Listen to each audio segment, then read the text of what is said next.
No, I don't think it's under threat.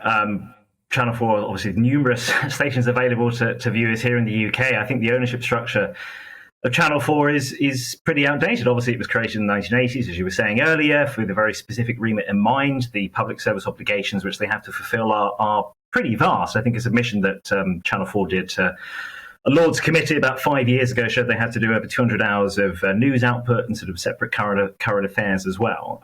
There's no particular reason why this kind of programming or brand new programming couldn't happen as and when it changes from public ownership to when it's a privatised model, if indeed that does go ahead in the future. And I mean, there's also one particular example, Channel 5, for example, when that was taken over by Viacom, I think it was in 2014.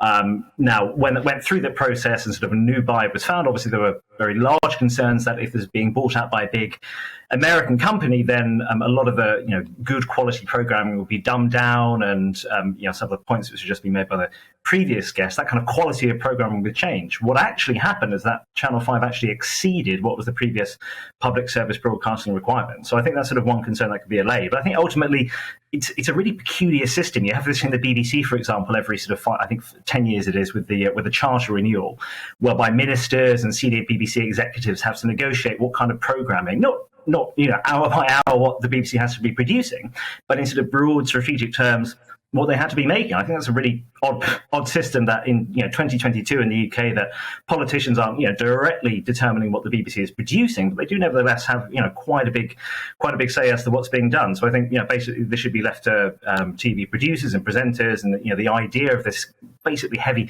politicisation just isn't appropriate anymore, be it in the BBC or Channel 4.